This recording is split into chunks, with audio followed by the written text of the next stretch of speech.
So I want to know who comes up with these names for these treats. But they keep me going when I'm ready to go out and work on a boat. Let's go put this clip on. I'm going to get me a little ho-ho.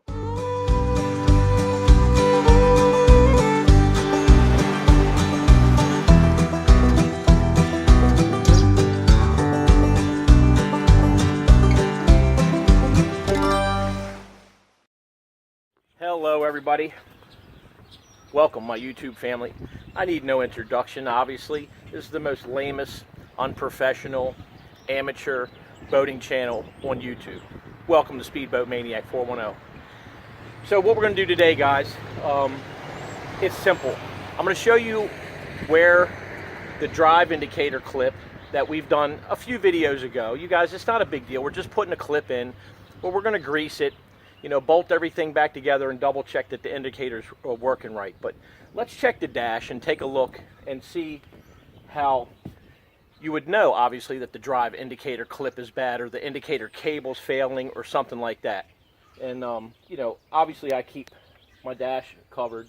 Anybody who has a boat usually knows if you don't go on it for extended amounts of time, you cover everything up. You try to keep it nice. So anyway, here's what we're going to do. Here's what we take a look.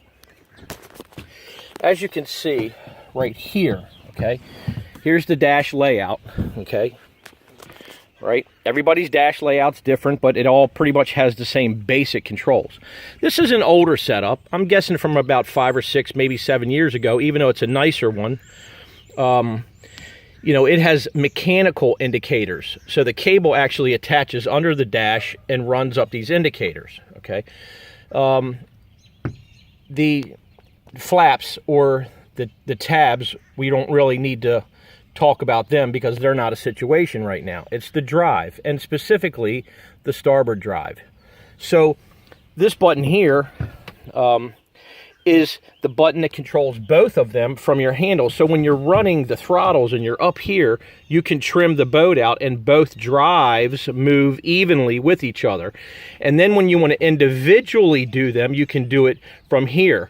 Port and starboard drive, up, up, down, down, okay? And then again, this switch here, which is both, is the same thing as this switch. This is more of a convenience switch for safety while you're running the boat up in this direction, like I just said, using the drive up and down. This is in and this is out, or down and out, okay? Same thing. But this switch does the same thing this switch does. Okay, this switch does the same thing this switch does, but these switches are individual. So, just to show you over here, when I hit this button, watch me run this drive down, okay? Which means this will go up or in, okay? So, you can see it moving, okay? And you see me holding the button, right? You don't want to run it too far, but I'm just showing you that it's moving, okay? And then you run it basically back out. Now, we'll do a whole nother video, not right now, about where you would want to run your boat. All boats are different, but you would keep your drive indicators even for the most part, sometimes a little off if you have a wind blowing across the boat, if you know, need to re-navigate the boat in a different direction or have more power on the starboard than you do port. Anyways, I hit this button, which is the starboard button, down, and this should run up. Okay, so you can see it says down. I'm on this one, and nothing. A big goose egg. Okay, a big goose egg. Now I hit this one again, right down. Now, sorry, hit the wrong direction. There you go, down, and then you can see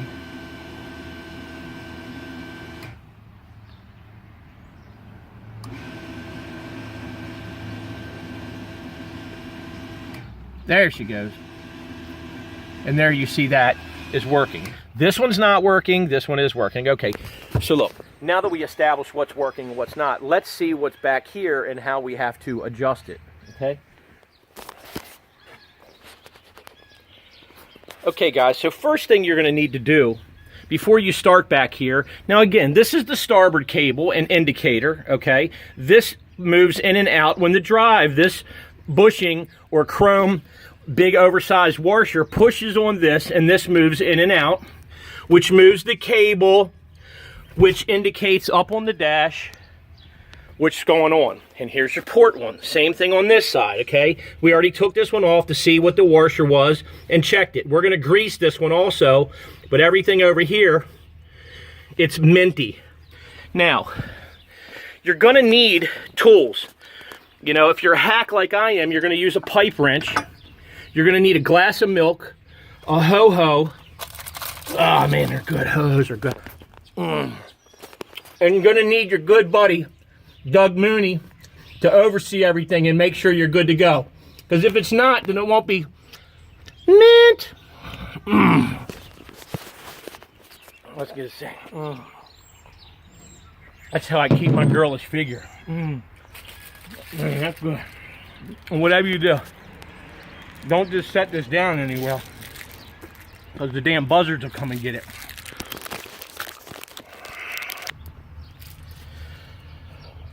Okay, my YouTube family, what I want you to do is take a close look at this. Here's what came out of it. Okay? Focus, focus. You see that? Somebody basically took a washer from the hardware store and took their whiz wheel and cut a notch out of it and put it in there. Okay? This is what the factory one's supposed to look like. Focus. There's your factory one right there. Okay? So let's get this puppy open. We've been waiting for it for a week. So that's what's supposed to go in there. Okay, guys? That's the proper thing.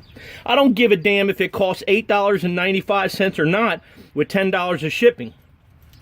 This can cause you to ruin something when you're out, out on the bay and you don't know where your drive's at, and you start messing with the button and you think your drive piston is bad instead of, your drive pistons that run it up and down. You think something failed with either a solenoid or something, when in fact somebody took a washer and cut it like a Clownact and put it in there.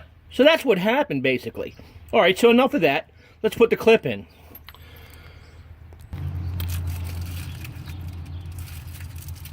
Okay guys, so obviously this goes here, but you can't put it on there first until you make sure it doesn't have any trash around it.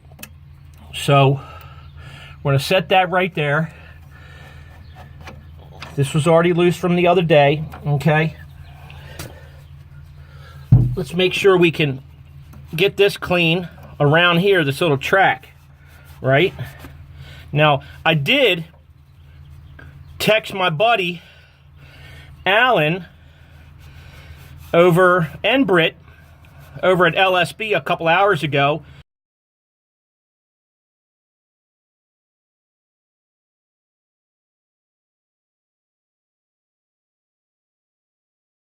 because when we pulled the other one apart, I noticed it had some like whitish grease in there, almost like a lithium grease. I'm not a grease professional, but obviously you have to use the right kind of lubricant. Now look, this kind of is jammed on there a little bit, probably from the washer boogieing it up before, okay? So it should just slide on there because I pulled the other one off before, and obviously I don't want to break anything, but watch this. They don't call this a monkey wrench for nothing. See if I can't boog it up, right? So anyway, I called Alan and asked him, hey, what kind of grease can I use? Do I have to use some special white grease, or can I just use the good old extreme grease, the blue heavy grease that they use? He said, yes, you can use the blue grease. So I got plenty of it right here. We'll use that. Okay, guys, you would be proud of me. I got the clip on there without breaking anything. All right. So I'm just going to take a little bit of grease and put it right here before you put the nut on. You guys can see this. Just right in here. It don't have to be a lot, just something to give it some lubrication. There's not a grease fitting on these. All this is basically a spring with the cable attached to a rod with a clip. So it's not like it, you know, has a bunch of use, but yeah, it needs to be greased. So that's that. It goes all the way in like so. And you got to make sure there's no pressure on it. Now see, she dropped right in there, right? And then as you already know, I already lubricated this weeks ago. Let's see if I can't monkey it up. Look at that, how pretty, right? Okay, this old monkey wrench. Whatever you do, Wes, don't get the right size wrench. You know, don't go in the toolbox and get a crescent wrench or the proper size wrench. Just keep on, you know, half-ass and everything there, fruitcake.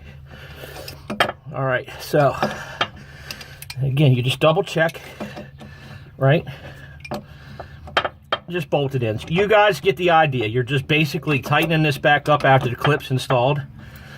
All right, and we'll go up in the boat in a second and check to see if the daggone drive indicator is working properly. Just a little bit. You don't want to go nuts, not too much. Right there. Good.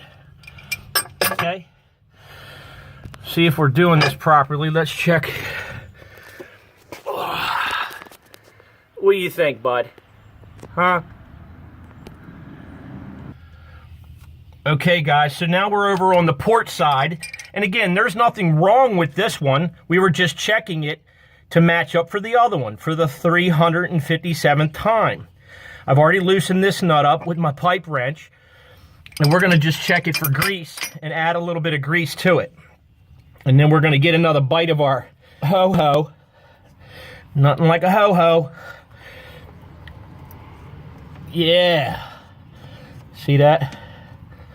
See, she's got some tension on it. There you go. Now, see, it kind of has, even though it might just be water from the bay, a little bit of grease on it or whatever, right? But, and it might be a different cable system because this cable's black, the other one's red. And who knows? They maybe color code them so you know which one's which. So again, you don't want a bunch, just maybe a, I don't know, a half a teaspoon on your finger, about like that. Just all right here. You see, and get it all on the spring here, right? You guys see what we're doing. It ain't rocket science by any stretch of the imagination. After we bolt this puppy up, and we'll check the drive indicators and see how everything turned out. I think it did pretty good. Okay, so basically we have tightened this up. Just got a couple more little turns on it. You don't want to go crazy on it. She's nice and tight. We got it lube, greased up good with the extreme grease. And not too much. Make sure your wrench is tight. Like so. Okay. You know, and you don't want to go too much because these clamps and this band clamp and these nuts just hold this, but there's no keyway in it. There's a keyway this way to hold the band in, but not from this spinning. We've already talked about that before. If you don't grab it with a pair of channel locks, or if you do, it'll scratch it up. So we don't want to go crazy. You just want to, just like that. She's good and tight. Okay? So, look who I found over here. Just milking cookies. Okay, my YouTube peeps. So we're up here on the helm again. We're going to check the drive indicators over here, and you can see we got our helper. He's going to check it out. So we're trying to see if these are going to move evenly when we push the down button. Down is the same thing as in. You know, you think they would label it all in, down, up, whatever, but who can keep track of it at all? Now, I will tell you this. You know, you push them, and here you go. See them both?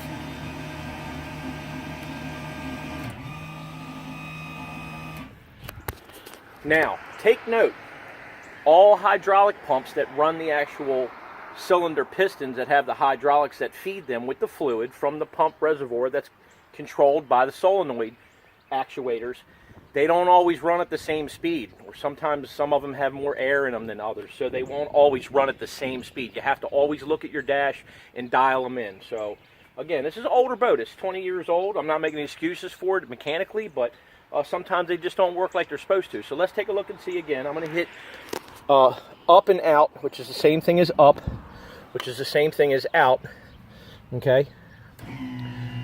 You see them? They run at different speeds, but they are running. Same thing. Run down, then back up. See? We'll leave them. We'll leave them probably right when they get around 6 is fine. Okay, and then you can always adjust them individually. Like that. See? See that, guys? So, that's success. For a $20 clip, we waited a week and a half for it to come in. Made a nice little tutorial video for all the people who are a little bit challenged with the XY chromosome, might be a little short on one. It's certainly minty at this point. The other thing you got to remember, real quick, I wanted to touch base and let you guys know about, and Alan told me this several months ago, back in October, November. One time I brought my boat over there, and he said, man, you can't leave your drives all the way up like that. You know, because when you transport a boat, you know, the way the trailer sits and outdrives, if you're not careful, you'll rip the bottoms of the skegs right off the boat, so you lift them up. Well, you can lift them up when you transport it pretty much, you know, as far as you want, but you should not leave them there for any extended amount of time. I mean, what do you call an extended amount of time? An hour, 2 hours, 1 day, 2 days? Alan said it's hard on the bellows and it's hard on the U-joints.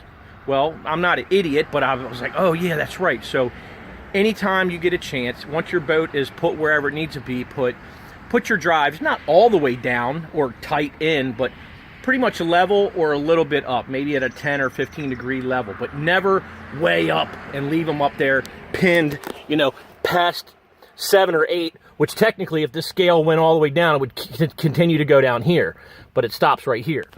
So keep that in mind. So anyways, guys, thanks for coming along.